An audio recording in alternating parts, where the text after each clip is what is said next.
जिसके ऊपर रेडलम गाला की कलम की गई है। 2016 मार्च में ये रूट स्टॉक हमने लगाया। रूट स्टॉक लगाने के बाद तुरंत हमने इसके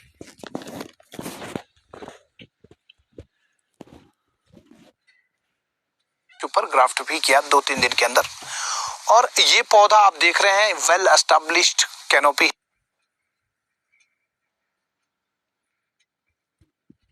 है। फेदर इसमें भी ज्यादा है तो एक रिनोवेटिव प्रूनिंग भी मैं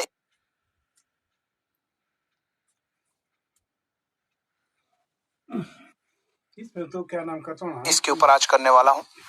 आपको बता दूं प्लांट टू प्लांट डिस्टेंस यहाँ पर 5 फीट है, यानी पौधे से कर लेगा करो बात। पौधे की दूरी 5 फीट और लाइन से लाइन की दूरी रो टू रो डिस्टेंस वो 10 फीट है। तो MM106 या M7 क्लोनल रूट स्टॉक को लगाने का फायदा आपको पहले बता दूं कि अगर हम इस क्लोनल रूट स्टॉक का अडॉप्टेशन करते हैं, इस रूट स्टॉक का चयन करते हैं, तो इसके ऊपर हमें सेल्फ स्टैंडिंग प्लांट मिलता है, यानी कोई ट्रेलिस की आवश्यकता नहीं रहेगी।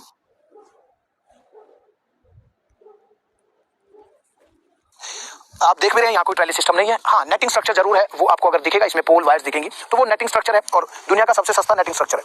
और ये जो क्लोनल रूट स्टॉक MM106 या M7 है, इसके ऊपर सेल्फ सपोर्टिंग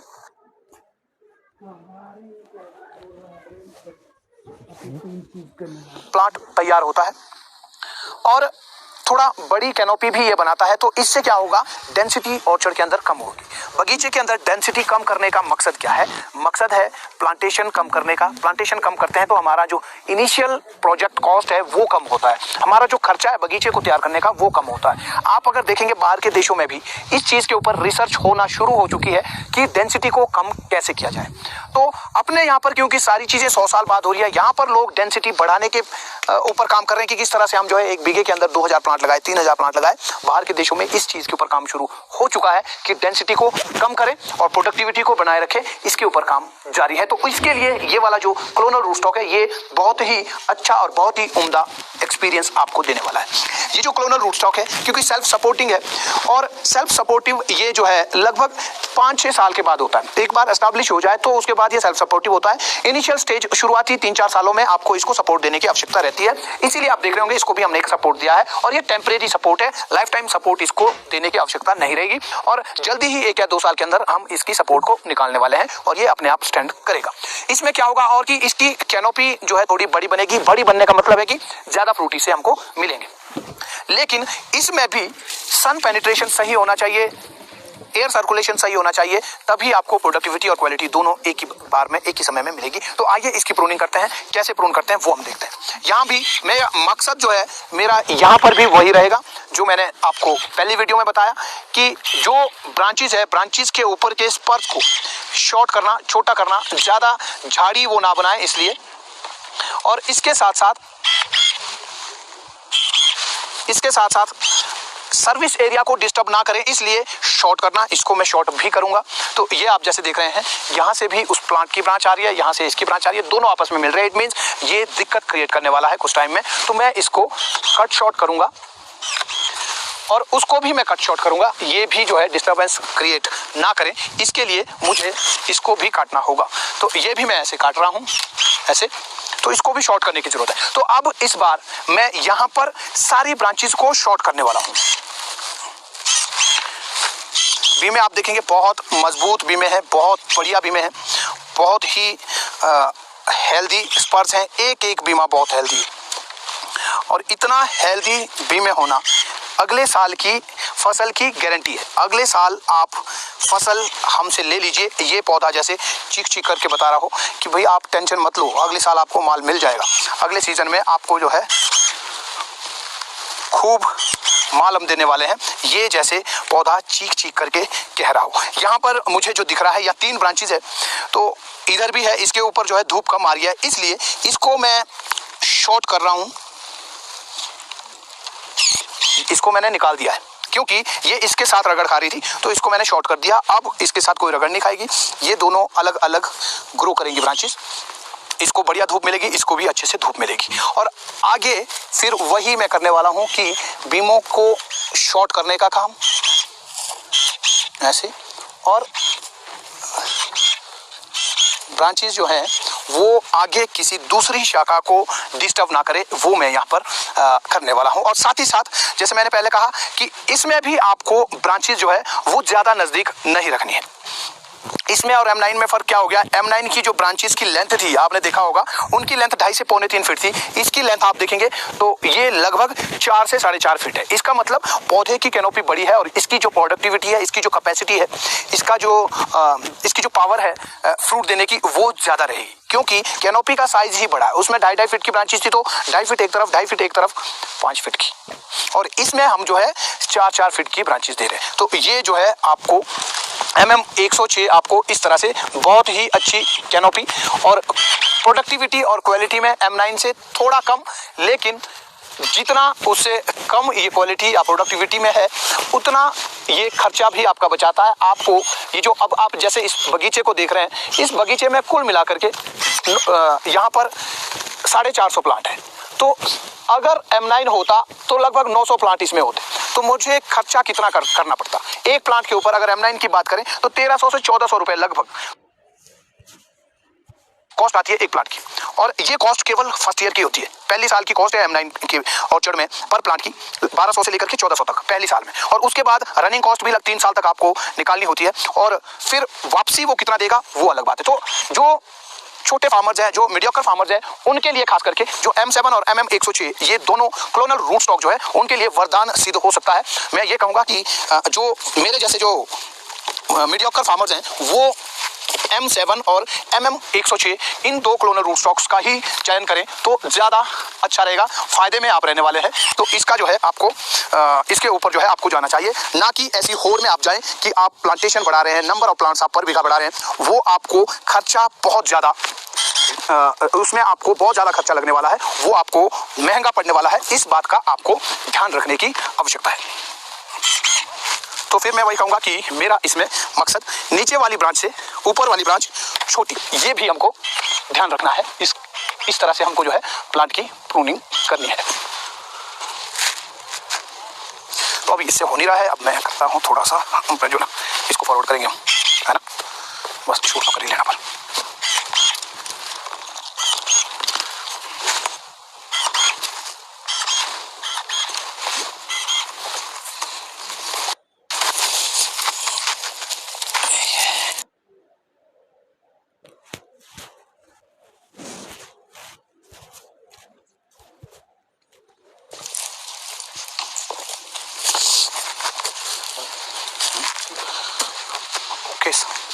ओके अच्छा, इसका तो मेरे को याद है।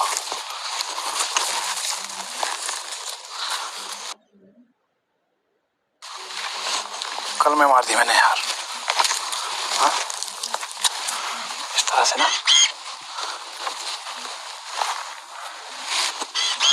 कल में मैं मार रहा हूँ।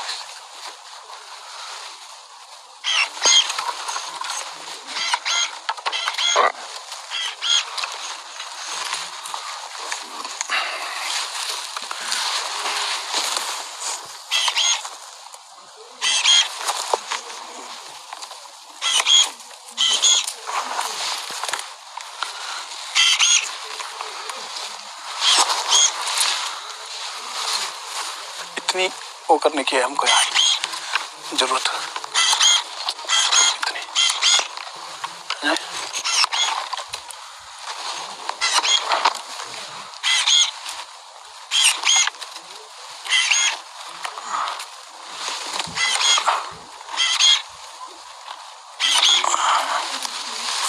और कुछ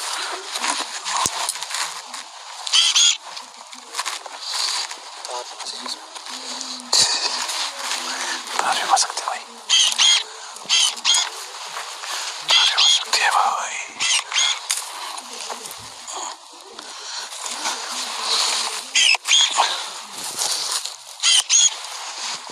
इसको रिकॉर्ड करें। ये जो बगीचा है, जैसे मैंने पहले कहा कि यहाँ पर MM106 है, बगीचा तैयार करते हुए एक और चीज़ है जो आपके साथ में शेयर करना चाहता हूँ कि आपके पास एक ऐसी ऑप्शन भी रहती है जब आप semi dwarf root stocks adopt करते हैं, यानी M9 से बड़ा वाला क्लोनल रूट स्टॉक आप जब अडॉप्ट करते हैं, लेते हैं, तो उसमें आपके पास ये ऑप्शन भी रहती है कि आप शुरुआती शाखाओं को जो नीचे होती है, जो घुटने के पास या घुटने से भी नीचे होती है, उन शाखाओं को आप रख सकते हैं और उसमें शुरुआती दौर में, क्योंकि वो शुरू में उग गई है, तो उनमें आप शुरुआती दौर में जब तक कैनोपी नहीं बनती है, जब तक पौधा पूरा बड़ा नहीं बनता है, तब तक उन ब्रांचेस के ऊपर आप फ्रूट ले सकते हैं और बाद में उनको रिमूव करना है। ये भी आपके पास एक ऑप्शन रहती है। वो ऑप्शन हमने इस ऑर्चर्ड में अपना है। इसमें हमने नीचे की ब्रांचेस पहले रखी, उसमें हमने फ्रूट्स लिए। वो इसलिए लिए ताकि वो इनिशियल स्टेज में प्रोजेक्ट के, जब आपने नया नया प्रोजेक्ट लगाया, जब नया नया आपने बगीचा लगाया, उसको उठाने के लिए, उसके लिए जो खर्चा आना है, चाहे लेबर का खर्चा है, चाहे न्यूट्रिएंट्स का खर्चा है, चाहे मल्चिंग का खर्चा है, जो भी खर्च आते हैं, उन खर्च को निकालने के लिए, रनिंग कॉस्ट को निकालने के लिए, रनिंग कॉस्ट को रेज करने के लिए आप नीचे की ब्रांचेस के ऊपर शुरुआती दौर में, शुरुआती समय में 2-3 साल तक उनमें फ्रूट ले। और अब जबकि कैनोपी पूरी बड़ी हो गई, अब मुझे उन ब्रांचेस में फ्रूट लेने की आवश्यकता नहीं है और ऊपर को अब डेंस कैनोपी बन गई है, तो नीचे की जो वो ब्रांचेस थी, जो इनिशियल स्टेज में शुरुआती दौर में मुझे फल देती थी, पैसे देती थी, उनको अब मैं रिमूव करूंगा, क्योंकि वहां तक सनलाइट भी नहीं पहुंच रही और अब उनको रखने का कोई औचित्य भी नहीं है, क्योंकि ऊपर जो है थोक में ब्रांचेस है, थोक में भी मैं, थोक में फ्रूट आएगा, क्वालिटी फ्रूट आएगा, तो अब उसके ऊपर काम करना है। शुरुआती समय में आप नीचे की ब्रांचेस से फ्रूट ले सकते हैं। और जैसे मैं कहता हूं कि ये ऑर्चर्ड जब हमने लगाया तो पहली साल में हमने क्लोनल रूट स्टॉक लगाया 2016 में, साथ में ही हमने ग्राफ्ट कर दिया उसको। सेकंड ईयर में ही 4 क्रेट फ्रूट। कैसे संभव है? ऐसे ही संभव है। उसके अगले साल फिर 35 क्रेट्स, इसलिए कि हमने शुरू के साल में ही बीमों को डेवलप किया, शुरू के साल में ही नीचे ही ब्रांचेस को डेवलप किया और उनके ऊपर हम अगले सालों तक, लगभग 4-5 सालों तक, अभी भी हमने वो रिमूव नहीं किया। आज मैंने इस प्लांट से अभी रिमूव किया, उनमें से एक ये है, आप देख सकते हैं। ये देखो कितने बीमे इसमें है। तो ये ब्रांच यहाँ पर थी, ऐसे थी, और मैंने इसको अब रिमूव कर दिया। अब मुझे इसकी ज़रूरत नहीं है, अब मुझे इसमें फ्रूट नहीं लेना है। यहाँ नीचे क्वालिटी अच्छी नहीं आएगी क्योंकि ऊपर डेंस हो गया है। यहाँ ये भी है, देखो ये भी मैंने रिमूव कर दिया। तो ये आपके पास एक और ऑप्शन रहता है। ऑप्शन आपको मैं दे रहा हूँ, क्या करना है ये आपके ऊपर निर्भर है। आप अगर चाहते हैं कि शुरुआती समय में आप कुछ पैसे इस ऑर्चर्ड से ले, इस तरह की आपकी अगर मंशा रहती है, आप ऐसा चाहते हैं, तो आप जो है ऐसा कर सकते हैं। तो आपस में रगड़ ना खाए ब्रांचेस, इसका आपको ध्यान देना है, इसका आपको ध्यान देना है। दोनों के बीच में जो है, जो ब्रांचेस है, उनका आपस में टकराव ना हो, इस बात का आपको ध्यान देना।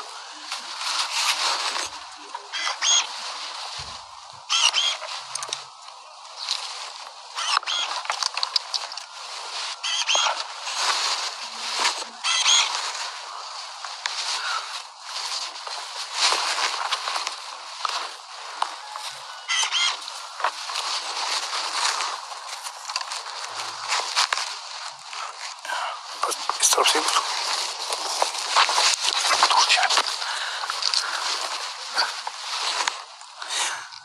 ये आप देखेंगे, अगर इसको थोड़ा क्लोज करना, ये आप देखेंगे ये टूटी हुई है, ये टूटी हुई है।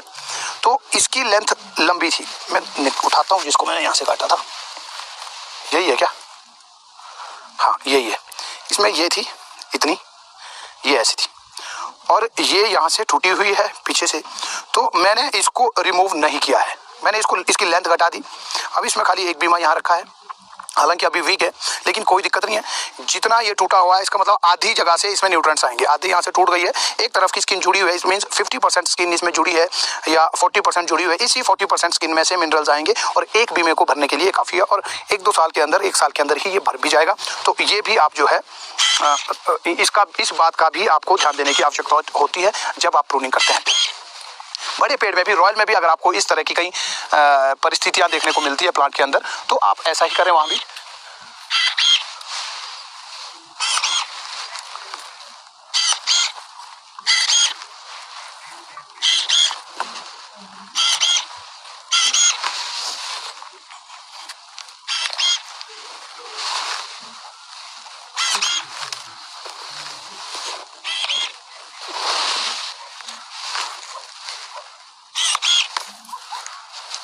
तो आप अब अगर देखेंगे नीचे का स्ट्रक्चर जो है, नीचे की का स्कैफोल्ड मैंने पूरी तरह से ओपन कर दिया है। इसके ऊपर आप अगर देखेंगे तो ठीक ठाक धूप अब आने वाली है।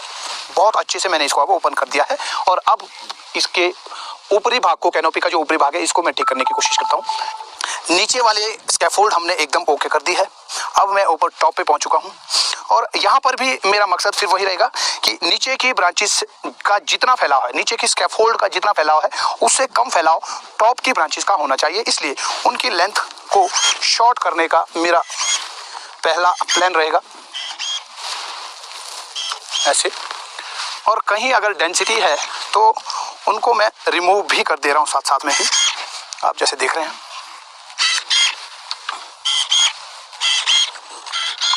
और इसके साथ साथ मुझे एक काम और भी करना है और वो है कि टॉप को अब यहाँ पर हमने जो है पिछले 2-3 साल पहले हमने यहाँ पर इसको स्टॉप करने के लिए यहाँ पर कट मारा था सेंट्रल लीडर में। और उसके बाद इसमें जो है जो साइड ब्रांचेस थी, जो वीक ब्रांचेस थी, जो भूमि के समानांतर जो ब्रांचेस थी, हॉरिजॉन्टल ब्रांचेस थी, उन ब्रांचेस के ऊपर हमने इसको छोड़ दिया था। तो अब इस बार आप जैसे देख रहे हैं मैंने यहाँ पर स्टॉप किया था और ये लगभग 2.5 फीट ऊपर पहुंच गया है, 3 फीट ऊपर। और मैं चाहता हूँ इसकी जो हाइट है वो नीचे ही रहे। आप हालांकि जो नेट वाली वायर आप देख रहे हैं ऊपर, नेट वाली वायर अगर आपको दिख रही है तो नेट वाली वायर अभी इससे लगभग यहाँ से लगभग 4.5 फीट ऊपर है। पर आप भी जानते हैं कि जब नेट डलेगी तो नेट के वेट से ये नीचे आएगी, लगभग 2-2.5 फीट ये नीचे आएगी। और मैं नहीं चाहता हूँ कि पौधे की कोई भी ब्रांच या टॉप या एपिकल सूट ऊपर नेट के साथ टच हो, जो कि बीमारी बढ़ाने का ज़्यादा आसार बढ़ाएगा, जिससे बीमारी ज़्यादा बढ़ सकती है, इंसेक्ट का प्रॉब्लम ज़्यादा हो सकता है। इसलिए मैं चाहता हूँ कि नेट और पौधे के बीच में लगभग 2-2.5 फीट का डिस्टेंस जो है जरूर होना चाहिए, इतनी जगह जरूर होनी चाहिए। और मेरा मकसद तो वैसे टॉप से नेट के बीच में 3 फीट खाली जगह रखने का होता है, इतनी जगह रहनी ही चाहिए। इसलिए मैं इसको अब इस टॉप को मैं नीचे लाने के लिए ये मैंने यहाँ पर कट मार दिया। और जो आप ये देख रहे हैं साइड में, ये भी क्योंकि बहुत बड़ा है, मैं जबकि इसके बांस के नीचे नीचे इसकी हाइट चाहता हूँ तो इतना ऊपर ये है, मैं यहाँ स्टब कट मार रहा हूँ ताकि एक वीक ब्रांच वहाँ से निकले। और इसको भी मैं काट रहा हूँ क्योंकि वी शेप में ये है। तो अब जो है पौधे की ये स्थिति है, पौधा अब काफ़ी नीचे आ गया है। ये अनटॉप मैं छोड़ रहा हूँ ताकि इसमें यहाँ बीमें बने और अगले साल इसमें फसल आए और ये जो है उससे झुक जाएगा। अब इसका मतलब ये नहीं है कि ये मैंने अब स्टॉप कर दिया, ये अब रुक जाएगा। पौधा रुकने वाला नहीं है और ना ही रुकना चाहिए। एवरेज ग्रोथ फलदार पेड़ की अगर विगरस वैरायटी है तो वो 12 इंच तक, 10 से 12 इंच उसकी ग्रोथ होनी चाहिए। और अगर स्पर वैरायटी है तो 6 से 8 इंच उसकी होनी चाहिए। तो ये पौधे से इतनी ग्रोथ एनुअल वार्षिक तौर पर हमें मिलनी ही चाहिए। इस बात की को सुनिश्चित आपने और हमने प्रूनिंग के समय में करना है। ब्लॉक करने वाली कोई चीज नहीं होती है, आप ब्लॉक नहीं और ना ही ब्लॉक करने का आपकी मंशा होनी चाहिए। पौधा हमेशा ग्रोथ में रहना चाहिए। यहाँ पर ग्रोथ को डाइवर्ट करना है, कभी इस तरफ को डाइवर्ट किया, कभी उस तरफ को, जैसा कि मैं आपको बता रहा हूँ, जैसे मैंने आपको समझाया, दिखाया। और पहले वाला प्लांट जब हमने M9 प्लांट की कटिंग की थी, उसको प्रून किया था, उसको भी टॉप के समय में जब टॉप को काटा था उस वक्त मैंने आपको समझाया कि किस तरह से टॉप को मैनेज करना है। तो ये जो है कुल मिलाकर के इस पौधे की शेप अब है। मैं चाहूंगा कैमरामैन प्रज्वल गेस्टा जी से कि वो एक बार इसको दोबारा से सही से दिखाए कि पूरा प्लांट किस तरह से बना हुआ है।